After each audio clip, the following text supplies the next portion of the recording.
Halo Mas Bro, Assalamualaikum. Jumpa lagi dengan saya di channel Mr. John Undur Diri. Pagi ini Mas Bro, saya ingin berbagi bagaimana saya merawat dan atau memindahkan bibit buah tin dari tempat wadah pembeliannya ke dalam polybag.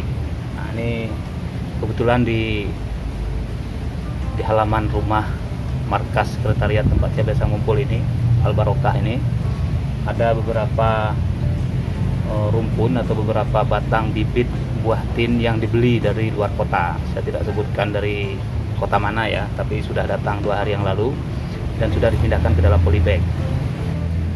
Nah, ini dia bro, di belakang saya. Nah, ini agak lumayan unik juga sih cara pengirimannya, karena yang dikirim adalah bibit yang sudah berbuah. Jadi saya tanya kepada kemarin teman yang memesan, ini rupanya stek pucuk ya. Jadi pucuk atau cabang yang berbuah itu di stek lalu hidup seperti ini. Nah, dikirim dalam keadaan seperti ini, dalam keadaan berbuah, di packing padat. Lalu sampai di sini segera dipindahkan ke dalam polybag ini. Nah, kenapa buah tin? Mungkin Bapak Ibu sekalian yang beragama Islam ya, Muslim, pernah mendengar surat At-Tin. Nah, tin itu, inilah dia. Inilah buah tin itu. Ini masih kecil. Paling ini dalam polybag, maksud saya paling ini umur bibitnya antara 6 sampai 8 bulan ya. Ini stek pucuk ya, dari stek pucuk.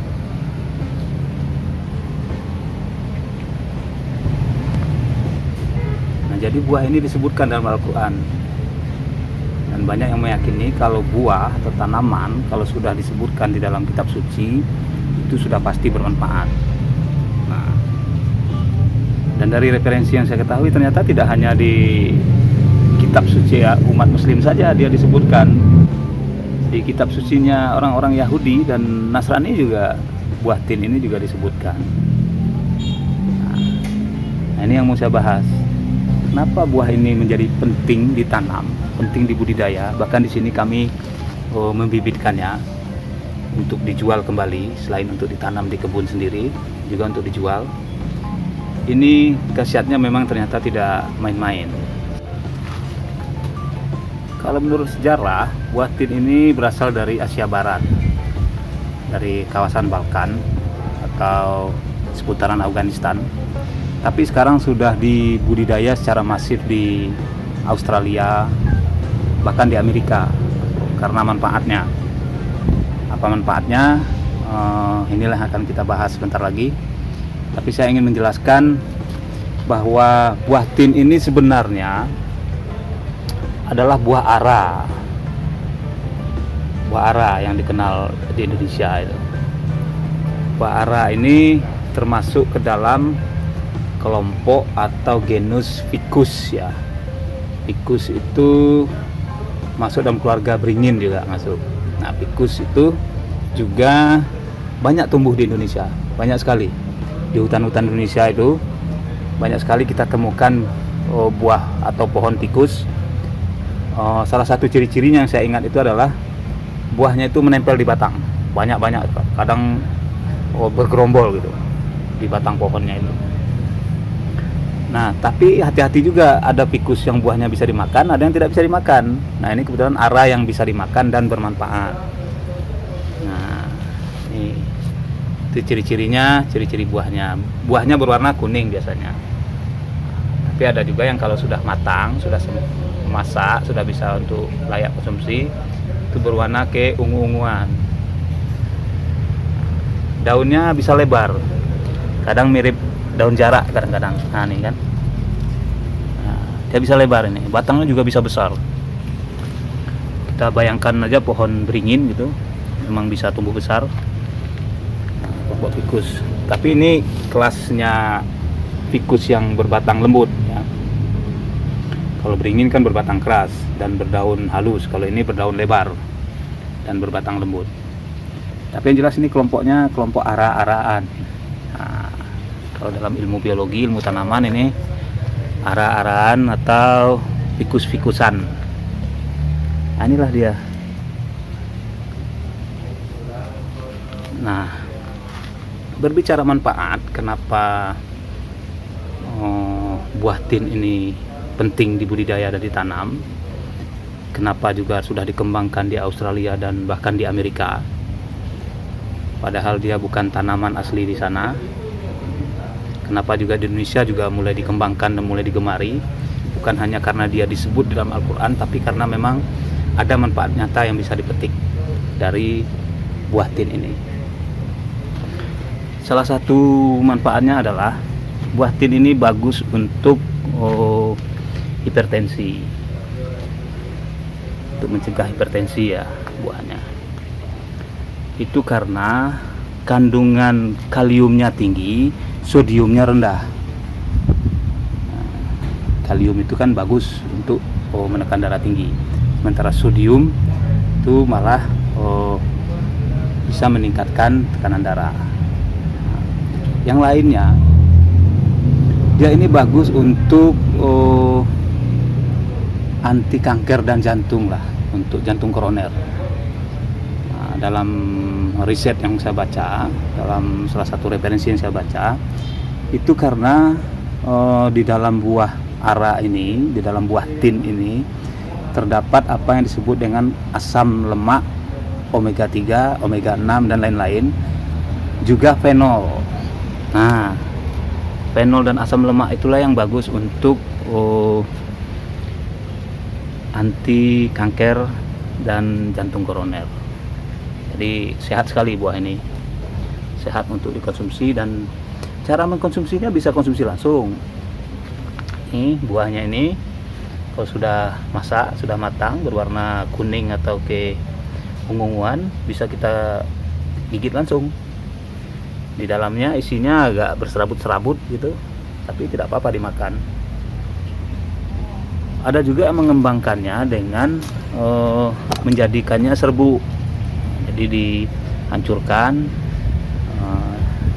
dimakan sebagai serbuk, di jus. Ada juga orang membuat gelnya, ya, dibikin gel untuk dikonsumsi, karena selain manfaat tadi yang saya sebutkan untuk hipertensi, untuk jantung koroner dan kanker, buah tin ini juga bisa mengurangi sembelit, juga bagus untuk makanan orang yang sedang diet.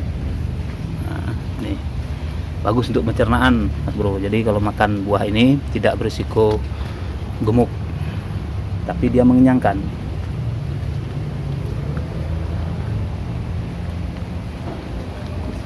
Nah, ini perawatannya. Jadi ini yang harus penting diketahui ketika membibitkan buah tin ini, karena dia berpohon lembut ya. Jadi dia butuh suplai air yang stabil. Kalau tidak dia akan mengering. Ini dikirim sekitar perjalanan 2 hari dari tempat pembeliannya. Perjalanan 2 hari. Sampai di sini sebagian juga sudah daunnya ada yang sudah mengering. Nah, ini seperti ini ya, sudah layu dan mengering, tapi tetap bisa tumbuh. Ini juga ada buahnya yang juga sudah mengering. Nah, sampai di sini perlakuannya juga sangat khusus. Jadi ini polybagnya, supaya persediaan air di dalam polybagnya tahan lama, itu perlu mengetahui komposisi media tanam di dalam polybag ini. Nah, saya kasih tahu rahasianya. Medianya paling bawah itu adalah arang. Nih, di bawah ini saya pakai arang. Arang apa saja boleh. Arang sekam boleh, arang kayu boleh. Kami kebetulan pakai arang kayu ini di bawah. Paling bawah itu arang ya. Setelah arang kita kasih sedikit pasir. Kemudian setelah pasir itu kita kasih kokopit sekitar ya 2 cm lah, 2 cm. Setelah kokopit baru kita kasih kompos, tanah kompos. Nah, sekitar 2 cm lagi. Kemudian di atas, paling atas nih yang berwarna kuning-kuningan kecoklatan ini, nah ini kokopit lagi. Jadi ada 5 layer: arang, pasir, kokopit, kompos, kokopit. Nah, 5 lapisan. Kenapa kokopit? Kokopit ini dalam teorinya ya, dalam referensi yang saya baca itu dia menyimpan air lebih lama. Jadi misalnya kalau kita menanam tanaman misalnya sekam seperti ini, kalau pagi kita siram, mungkin sorenya sudah kering. Kalau kokopit seperti ini, pagi kita siram, mungkin sampai besok masih basah. Nah, inilah keunggulan kokopit ini.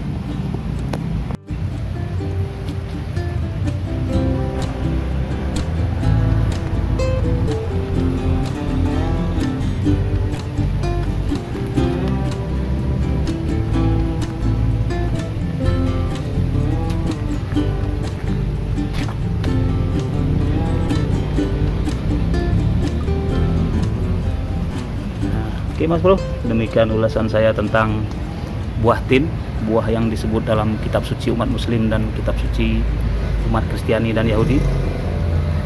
Ini ternyata manfaatnya banyak sekali. Karena itu kami menyediakannya di sini, membibitkannya untuk ditanam di beberapa lokasi. Semoga bermanfaat ya Mas Bro, semoga menginspirasi. Jangan lupa bila Anda menyukai video saya, di like, di share, di subscribe, atau di komen. Saya Mr. John undur diri. Assalamualaikum.